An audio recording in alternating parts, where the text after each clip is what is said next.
My algebra teacher put me down in front of the whole class all year. One day, I got fed up and made her regret every word. The head judge stepped up to the microphone and I could hear my heartbeat in my ears. 5 schools packed into that gymnasium. Parents in the bleachers, teachers in folding chairs along the wall, 3 judges at a long table with clipboards and calculators. And somewhere in that crowd, Mrs. Keller, standing now, arms no longer crossed, that smile finally gone. I stared at the boy beside me, Devin Park, 15 years old, regional champion from Westview Academy. He'd won this thing the year before. His school had sent him here in a blazer. His mom had been crying quietly in the second row since the quarterfinals. And me, Wilma Cruz, back row kid from Lincoln Middle. I'd spent most of that school year staring at ceiling tiles. The judge smiled at both of us. I stopped breathing. Let me back up. I need you to understand what kind of student I was before any of this happened, because it matters. It matters a lot. I was never the kid who failed. I was the kid who tried too hard and landed in the middle. B minuses on a good day. C pluses when the material lost me. I did my homework. I sat in the front row at the start of every year, convinced that this year I'd finally get it, really get it, the way the smart kids seem to. I raised my hand. I asked questions. I stayed after class. I had no idea that for certain teachers, that combination, eager but struggling, was an invitation. Mrs. Keller had been teaching algebra at Lincoln Middle for 11 years. She had a plaque on her desk that said Educator of the Year, 2019. She wore reading glasses on a beaded chain and kept a bowl of hard candy on her desk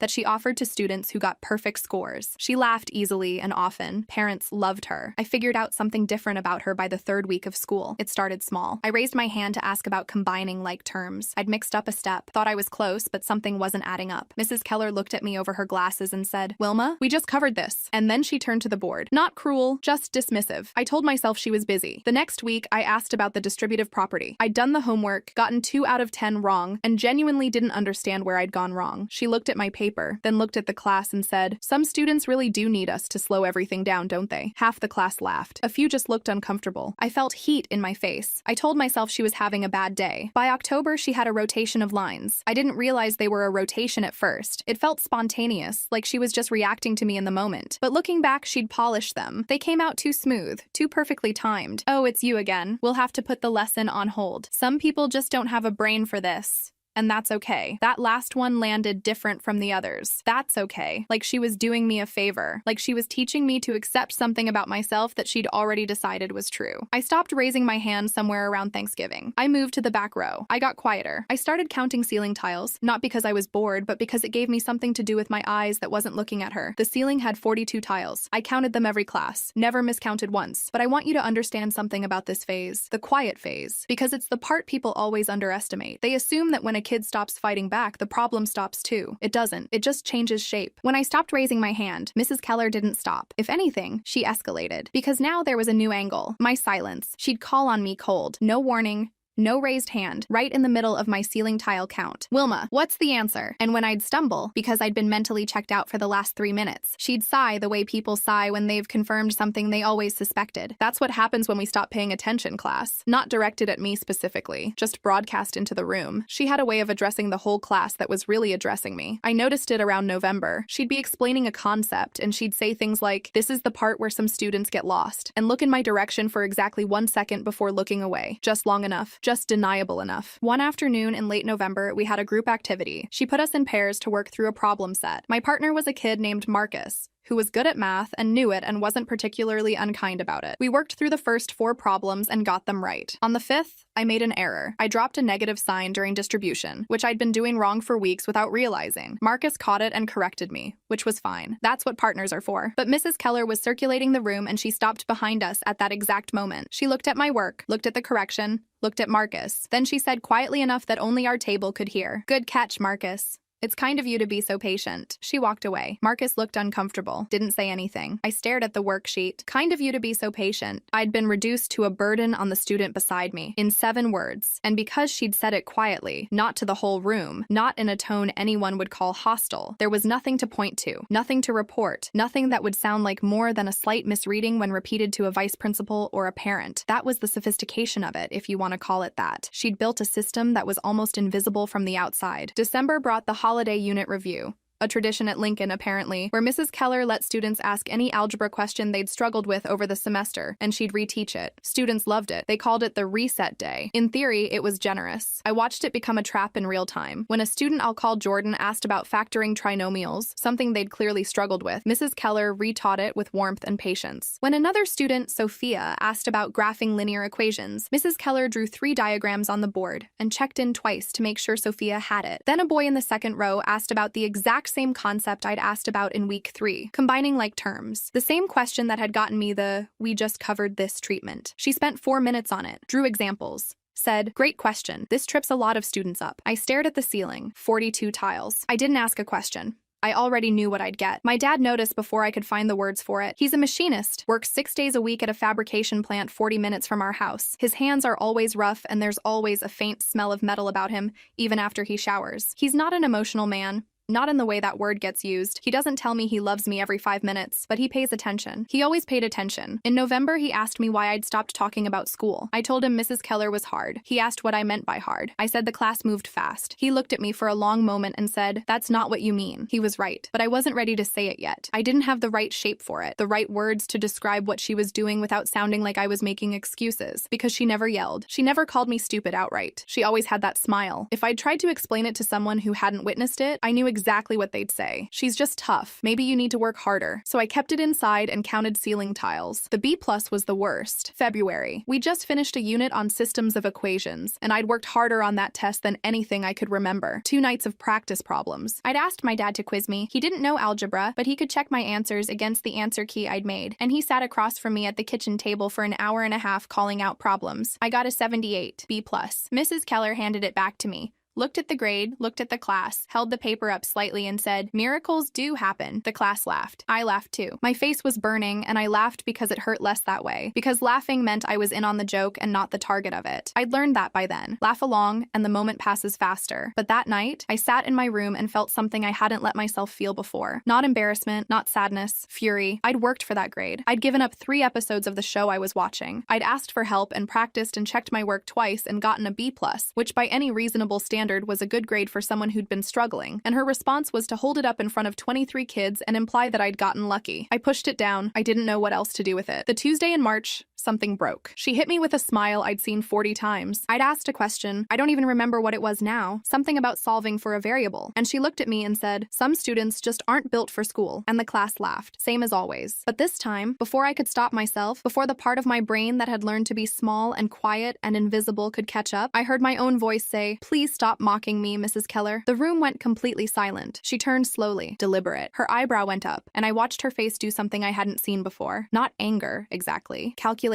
like she was reorganizing. She walked to her desk, pulled open a drawer, lifted out a bright yellow flyer, and held it up for the class. "The district mathematics championship is in 2 weeks." She announced. Her voice was perfectly pleasant. "All Lincoln students are eligible to compete." She crossed the room and set the flyer on my desk like she was placing a mousetrap. "If Wilma is so confident, perhaps she should represent our school." The laughter hit like a wall. My hands were shaking. My face was so hot I thought I might be sick. 30 eyes in that room, all waiting to see me fold. I thought about the ceiling tiles, 42 of them. I thought about my dad's voice saying, "That's not what you mean." I thought about holding that test paper up in front of the class. I looked straight at her and said, "Fine, and when I win, maybe you'll stop telling everyone I'm not very bright." A few gasps, some laughter that sounded different from the usual kind, uncomfortable, uncertain. Mrs. Keller smiled. "Good luck with that, sweetheart." The bell rang. I picked up the flyer. My hands didn't stop shaking until I was 3 blocks from school. I didn't know how to tell my dad what had happened. I'd never really told him, not fully. But that night at dinner, he looked at my face and put his fork down. "Tell me." So I told him everything. The ceiling tiles, the lines she had ready, the laugh that followed every question, the test she held up for the class. All of it. A year's worth of small humiliations that I'd pushed down one by one because none of them seemed big enough to bring home. But sitting there at the kitchen table saying them out loud, I realized they'd stacked into something enormous. My dad didn't say anything until I finished. He sat with his elbows on the table and looked at the yellow flyer I'd set beside my plate. Then he said, "She expects you to fail, publicly. We're not going to let that happen." "Dad," my voice cracked a little. "I barely understand the basics. The competition is in 2 weeks." He looked at me, not with pity, with something steadier. "Then we've got 14 nights." There were 3 separate nights where I put my head down on the kitchen table and told him I couldn't do it. Every single time he said the same thing. "One more try.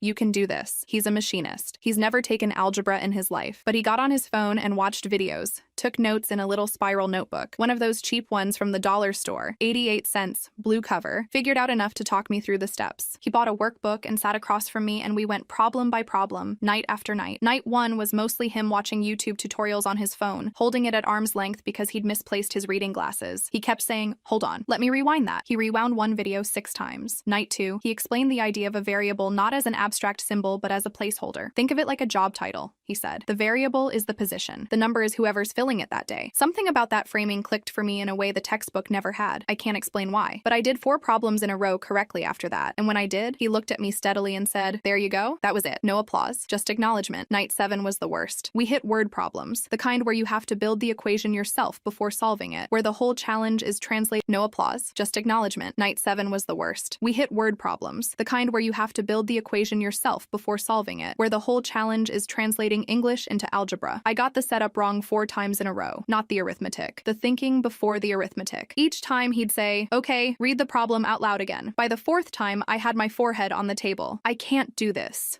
I said. "I'm not built for it." There was a silence long enough that I looked up. He was watching me with an expression I hadn't seen before. Not frustrated, not worried. He looked like he was making a decision. "Who told you that?" he said. I didn't answer, because it wasn't me, and it wasn't you. So I want to know who told you that. We both knew who. "One more try," he said. I read the problem out loud again. I got the setup right, made an arithmetic error on the final step, which he caught, but I could see immediately where I'd gone wrong. That was new. A month ago, I couldn't tell the difference between a process error and a computation error. Now I could. That distinction, knowing what kind of wrong you are, is the difference between fixable and lost. Something was shifting. Some nights I wanted to throw the workbook across the room. Some nights I actually went to bed at 10 o'clock feeling something I hadn't felt in Mrs. Keller's class since the first week of school. Like the material wasn't a wall but a door, and I just needed to find the right handle. Day 11, 7 out of 10 practice problems correct. Day 13, I solved something I couldn't have touched 2 weeks earlier. Dad saw my face when I finished it. He didn't make a big deal of it. He just nodded and said, "There she is." I didn't sleep that night. Not from nerves exactly. From something harder to name. The morning of the competition, I stood in the bathroom and looked at myself in the mirror for a long time. I was 14. My hair needed a trim. I had a small scar on my chin from a bike fall in 5th grade. I looked like exactly what I was. A kid from the back row who'd spent a year being told she wasn't worth taking seriously. I put on a plain blue shirt and went to school. The district championship was held at Riverside Civic Center, a gymnasium with bleachers on 3 sides that smelled like floor wax and industrial cleaner. 5 schools, 42 students total. Each school had sent their top math kids, and I was the only Lincoln student competing, which meant I'd technically been nominated by the school, which meant somewhere on a form, Mrs. Keller's signature was on my entry. I don't know if she realized the irony of that. I sat with the Lincoln faculty section for a few minutes before the event started. I spotted 3 people who mattered. Dr. Anita Rowe,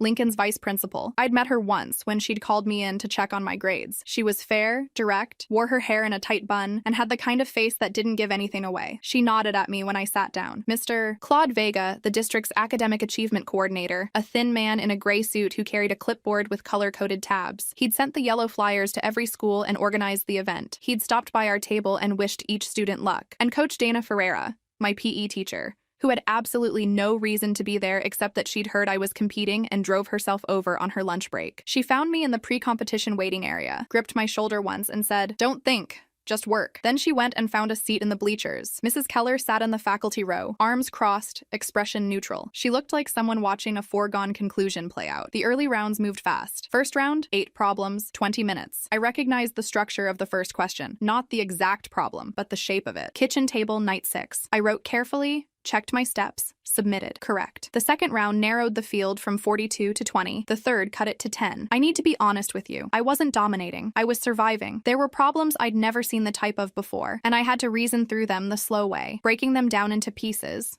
the way Dad had taught me. Some other kids finished in half the time it took me. But finishing fast and finishing right are different things. And I was finishing right. By the quarterfinal round, the bleachers had gotten quiet. Not silent. People were still talking quietly, shifting in their seats, but the casual buzz had dropped. Parents were leaning forward. I noticed Mr. Vega had set down his clipboard. I didn't look at Mrs. Keller. I decided before I walked in that I wasn't going to spend my energy on her face. The semifinal came down to 6 students. I was one of them. The kid to my left, a girl from Parkside who had a calculator watch and moved through problems like it was nothing, got eliminated on a fraction problem. She looked surprised. I understood why. She was clearly good. Math is funny that way. One wrong step undoes everything. Final round, 2 students. Devin Park from Westview Academy, regional champion, Blazer. His handwriting was small and precise. He filled in the scratchwork section of his answer sheet in perfectly parallel lines, like he'd been trained to do it that way. And me. The final judge, Dr. Harris Ellsworth, 22 years in district math education, silver-haired, patient-faced, stood at the front of the gymnasium and explained the final round format. One problem, shown on a projector screen at the front of the room. Both students work simultaneously. Answer submitted in writing. Judges score for both accuracy and process. He clicked the projector. The problem appeared. I stared at it, and my mind went completely white. That's the only way I can describe it. Total blankness. The kind that used to hit me right before something humiliating happened in her class. Right before she'd call on me. Before she'd hold up my paper. Before the class would laugh. That specific brand of blankness that comes from somewhere deeper than confusion. That comes from being told over and over that you don't belong in the room. 6 seconds passed, maybe 7. Then I heard my dad's voice. Not imagined, not metaphorical. I heard it like he was 3 feet behind me. The same tone he'd used at the kitchen table on the bad nights. Break it down, one piece at a time. I picked up my pencil. I found the first piece. Wrote it in the margin, not the answer. Just the first recognizable component, then the next, then the step that connected them. I moved slowly. Devin was already writing in full sentences beside me. I could see his pencil moving fast in my peripheral vision. I didn't look. I worked the problem in the exact order Dad had taught me. Check the step before you move to the next one. Don't assume. Confirm. I got to the final line. I confirmed it twice. I looked at my answer for a moment, then I set down my pencil and turned my paper face down on the desk. Devin finished 30 seconds later. A volunteer collected both papers and carried them to the judges' table. Dr. Ellsworth and 2 other judges, Ms. Patricia Humes, the district curriculum director, and Mr. James Aldridge, a high school calculus teacher who volunteered every year, leaned over the papers together. One of them pointed at something on my sheet. Another picked up a calculator and ran a check. Dr. Ellsworth nodded once, slowly, and signed something on his clipboard. The gymnasium was completely quiet. I finally looked at Mrs. Keller. She was standing. She wasn't smiling. Dr. Ellsworth stepped up to the microphone. He looked at Devin first, then at me. I noticed he held the results sheet at his side instead of reading from it immediately. A small dramatic pause that I would have found annoying under any other circumstances. Then he smiled. The winner of this year's District Mathematics Championship, he said, is Wilma Cruz, representing Lincoln Middle School. He was gracious about it, genuinely, I think. His mom was still crying in the bleachers, but differently now, and he went to her immediately. Coach Ferreira materialized from somewhere in the crowd and gripped my shoulder again, harder this time, and said nothing. Dr. Rowe came over, shook my hand, told me I'd represented the school well. Mr. Vega took a photo for the district newsletter and noted my name twice on his clipboard, once with a star. My dad was in the back of the bleachers. I don't know how he got there. He told me he might not be able to get off work, and I hadn't let myself expect him, but he was there, in his work jacket with the Lincoln Fabrication logo on the chest, standing in the back row because he'd arrived late and didn't want to disturb anyone by looking for a seat closer. He didn't rush down to the floor. He just waited. When I got to him, he put one hand on the top of my head, the way he'd done when I was small, when he was proud of something, and didn't say anything for a moment. Then, there's my girl. I didn't cry then either, but it was close. In the weeks that followed, a few things happened. The Monday after the competition, I walked into Lincoln, and the hallway felt different. Not because anything had changed. The lockers were the same. The floor still squeaked in the same spot near the library, but because something had changed in me, something that other people apparently noticed. 3 kids stopped me between first and second period, kids from Mrs. Keller's class. One of them, a girl named Priya, who sat in the middle row and had never spoken to me directly, said, "I just wanted to say that was really cool, what you did. I didn't know what to say, so I just said thank you. The competition thing was obvious," she said, "but I meant the other thing, in class, when you told her to stop." She paused. I wanted to say that for a while. I thought about that conversation for a long time afterward. Dr. Rowe called me into her office that same Monday morning. I hadn't asked for the meeting. She'd sent a note to my first period. I walked in expecting to be congratulated and then dismissed, the way school administrators do when something good happens to a student they don't know very well. Instead, she closed her door, sat down across from me, and said, "I want to talk to you about Mrs. Keller's class. I've heard some things, and I'd like to hear it from you directly." I found out later that 3 students had gone to her separately in the days after the competition. I don't know who they were. She didn't tell me. But apparently, the classroom dynamic had been visible to more people than I'd realized. Kids talk. I hadn't known that some of them felt bad about the laughing. I hadn't known that a few of them had gone home and told their parents what they'd watched happen. Dr. Rowe, to her credit, was precise and careful. She had a yellow legal pad in front of her, and she wrote down specific dates when I could provide them, specific quotes when I remembered them accurately. She asked me twice whether I was certain about particular incidents, not doubting me, I think, but documenting carefully. She'd been a vice principal for 8 years, and she knew the difference between a formal record and a conversation. When I finished,